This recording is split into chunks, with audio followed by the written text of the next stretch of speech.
Vediamo, adesso facciamo tutto.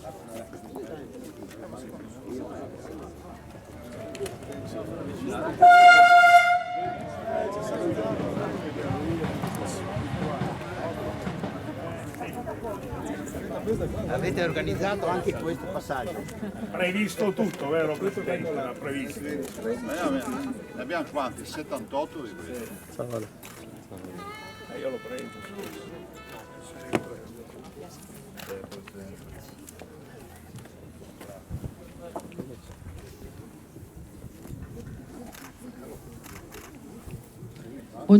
Buongiorno e benvenuti. Vi ringraziamo di essere qui in occasione dell'inaugurazione dei sottopassi alle linee ferroviarie Treviso, Portogruaro e Mestre Trieste. Ho il piacere di dare la parola all'ingegner Vincenzo Macello, commissario straordinario di governo. Prego. Sì, buongiorno. Intanto grazie e benvenuto al Presidente, Sua Eccellenza il Prefetto, commissario prefettizio e il consigliere Danna. È veramente un piacere essere qui con voi. Noi oggi andiamo a sopprimere gli ultimi due passaggi a livello di quella convenzione con Regione e Comune per la soppressione di 5 passaggi a livello nella città di Portogruaro. In particolare qui ce n'è uno sul Treviso-Portogruaro, che è questo, su questa linea, e in via Ronchi abbiamo quello invece sulla Mestre Trieste. L'impegno di Rete Ferroviaria Italiana insieme alla Regione e a tutte le istituzioni territoriali è veramente importante. A Regione, qui nel Veneto, insomma, noi diciamo che non passa mese, anzi ogni 15 giorni facciamo il punto con la vicepresidente proprio per vedere un po' l'avanzamento. Tenete conto che abbiamo circa 170 passaggi a livello convenzionati con Regione, per i quali ne abbiamo circa una sessantina in progettazione, una decina adesso inizieremo la realizzazione, e di questi diversi li abbiamo già soppressi. Complessivamente in Regione Veneto abbiamo 414 passaggi a livello ancora, però negli ultimi 10 anni tra passaggi a livello pubblici e passaggi a livello privati ne abbiamo già soppressi circa 170. In particolare su queste due linee, sulla Treviso-Portogruaro ne residuano ancora 10, sulla Mestre Trieste 22, ma tanti di questi verranno poi soppressi con il progetto di potenziamento della Mestre Trieste, che prevede, oltre ovviamente alla soppressione dei passaggi a livello, la velocizzazione della linea per riuscire a connettere Venezia con Trieste con un risparmio di oltre 30 minuti. Ecco. Quindi veramente è un piacere oggi essere qui con voi per l'inaugurazione di questi due sottopassi, e lascerei la parola alla collega per il prossimo ospite. Sì, grazie. Grazie commissario. Prende ora la parola Iginio Olita, commissario prefettizio del comune di Portogruaro. Buongiorno a tutti, un saluto alle autorità, in particolare agli amici sindaci, al prefetto, e un grazie al presidente Zaia che oggi è qui presente a Portogruaro per l'apertura dei sottopassi che sono richiesti, importantissimi per questa popolazione, la popolazione di Portogruaro. Devo dire che grazie alla sinergia tra Regione, RF e ovviamente Comune di Portogruaro si è riuscito all'apertura di questi passi. Ringrazio ovviamente la Regione e le Ferrovie per aver anche organizzato questa bella manifestazione oggi, importante perché non è soltanto per Portogruaro e per la popolazione, ma anche per tutta la zona. Con questa apertura viene garantito soprattutto lo snellimento del traffico, tutela più del cittadino, la sicurezza è molto importante, e anche viene meno anche l'inquinamento. La popolazione, soprattutto i Sumaga, si lamentava di tutte queste macchine che passavano e che si fermavano ovviamente per i passaggi a livello. Quindi un grazie a tutti voi di essere qui, e un particolare ringraziamento anche al Comune di Portogruaro e ai tecnici, in particolare all'architetto Scappin, che ha collaborato, e devo dire come commissario, a questo progetto. Grazie a tutti e grazie Presidente di nuovo per essere venuto. Grazie commissario. Prende ora la parola Paolino Danna, consigliere della città metropolitana di Venezia. Buongiorno a tutti, io vi porto i saluti chiaramente del sindaco della città metropolitana Luigi Brugnaro, saluto il prefetto, i sindaci ma soprattutto ringrazio il presidente della regione, il nostro presidente Luca Zaia e RFI per questa opera, un'opera come ha detto appunto il commissario che è voluto da tanti anni, no? Da tanti anni che i cittadini, le cittadine e i cittadini di Portogruaro e di questa frazione lo volevano, lo vogliono anche per l'aspetto della viabilità e soprattutto risolve molto l'aspetto della sicurezza stradale. Quindi un augurio a tutti e buona continuazione. Grazie consigliere. Prima di dare la parola al presidente Zaia, ho piacere di porgervi i saluti dell'onorevole Rosanna Conte, che oggi non potrà essere qui per impegni istituzionali a Strasburgo. Presidente, do la parola a lei. Grazie. Sì, grazie. Beh, innanzitutto buongiorno a tutti e un saluto particolare al prefetto che oggi è qui con noi, il commissario dell'ingegnere Macello, il commissario prefettizio, che è il commissario di un'altra roba, e quindi il commissario del comune di Portogruaro e ovviamente il dottor Danna, consigliere della città metropolitana. Saluto anche la consigliere Zotis, che è qui tra il pubblico, e il consigliere Barbigian, che purtroppo è bloccato in auto, infortunato come sapete, e quindi sono stato a salutarlo prima. Saluto a tutti i sindaci, insomma a tutti. Guarda, due brevi riflessioni. Noi inauguriamo un pacchetto di opere di fatto oggi, lo possiamo dire, no? Sono 5 sottopassi, un impegno della Regione che è concreto, sono 7 milioni e mezzo di euro noi, su 14 milioni di spesa, 2 milioni e 3 il Comune, il resto li ha messi RFI e sono sempre pochi. Quelli che mettete.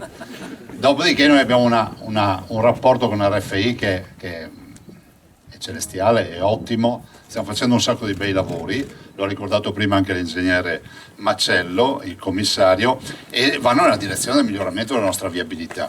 Considerate che questi sono territori nei quali noi stiamo investendo già da un bel po', c'è stato un resoconto degli interventi fatti in questi 10 anni, questi 117 passaggi a livello chiusi. Dall'altro voglio anche ricordare che di questi 5 sottopassi 3 sono della Venezia-Trieste, 2 sono della Treviso-Portogruaro. Detto questo, in questo territorio non possiamo prescindere da alcune opere che ci stanno a cuore. Sto parlando della terza corsia, è bene ricordarlo, visto e considerato che il tratto Alvisopoli-Portogruaro sono, ormai all'appalto, sono 8 km e mezzo, 5 km e mezzo sono realizzati, si va verso, spero velocemente, la conclusione della terza corsia anche in quella direzione.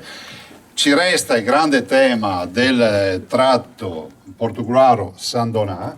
Lì ho visto un conto che insomma è un conto impressionante, perché abbiamo 500 milioni a disposizione, che è mezzo miliardo di euro per capirci, ma dall'altro voglio ricordarvi che il conto finale, mettendoci il casello di San Stino e la bretella che ne consegue, va a circa 1 miliardo di euro, sono 980 milioni di euro. Si va avanti con l'appalto che è già stato fatto in via preventiva come abbiamo voluto, anche se insomma, come dite, qualche problema c'è. Non sono cantieri nostri, però li stiamo seguendo per la soppressione dei 10 cavalcavia e quindi anche con la demolizione delle 32 proprietà acquistate per l'ampliamento dei cavalcavia e quindi della terza corsia nel tratto San Donà-Portogruaro, e direi che questo a grandi linee è quello che stiamo osservando. Ovviamente rispetto a tutto questo c'è un progetto generale rispetto a quello che è il materiale rotabile. Voglio ricordarvi, prima è passato un treno, detto è nostro, noi sono 78 se non ricordo male, giù di lì, i treni nuovi che abbiamo comprato, e oggi la Regione Veneto può fregiarsi del fatto che ha il materiale rotabile, come dicono i tecnici, io dico i treni più nuovi d'Italia, perché l'età media ormai è sotto i 3 anni, proprio per un investimento che abbiamo fatto con Trenitalia durante questi anni di mandato. Io non aggiungo altro, ringrazio tutti i lavoratori che hanno lavorato, perché comunque questo è stato un progetto ambizioso e se ne vedono i risultati, e quindi parlo degli amministrativi. Ha fatto bene il commissario prefettizio a ricordare anche i dipendenti del comune, ma non solo, perché poi ci ha lavorato la regione, ci ha lavorato RFI, tutti i lavoratori delle imprese che si sono prodigati e anche gli eventuali espropriati, le persone che comunque subiscono disagi dai nostri cantieri, ma noi siamo quelli dei cantieri, quindi andiamo avanti. Io non aggiungo altro e direi di passare al taglio del nastro. Grazie. Sì, Anzi, grazie alla Presidente. benedizione. Sì, alla benedizione. infatti. E allora, Presidente, se siete d'accordo facciamo prima una foto tutti assieme. Benediamo. Ecco.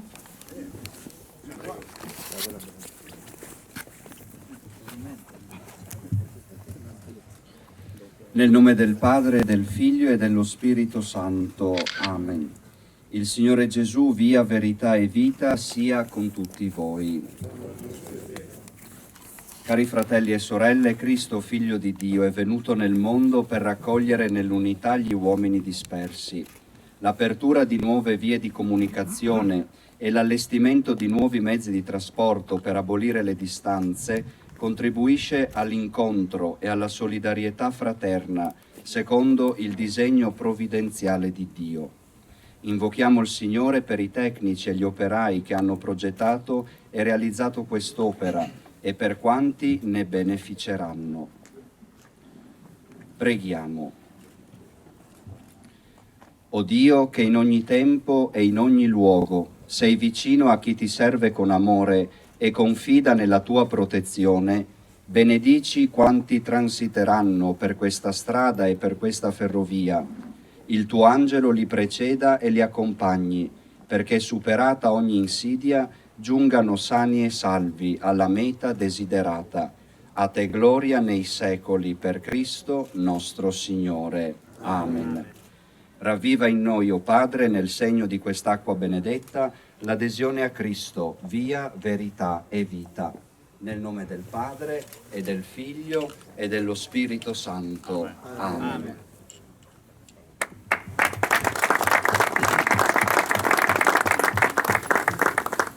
Prego, passiamo adesso al taglio del nastro. Vediamo loro. Andiamo un po' indietro. Qualche passo indietro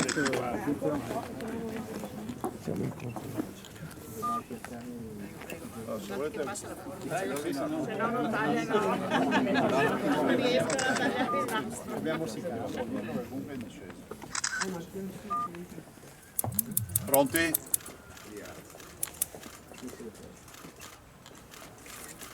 Eccola.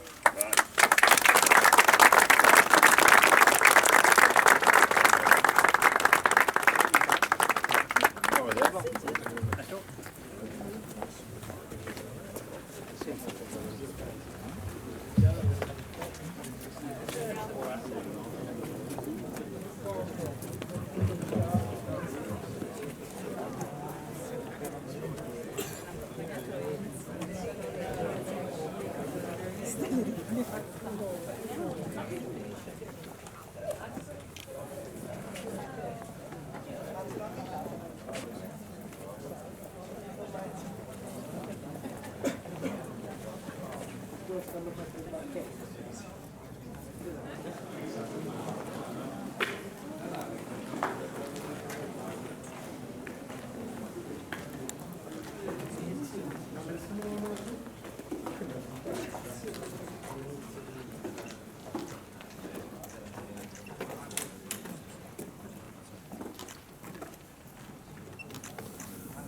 Lì fai uno scavo e poi getti la richiudi.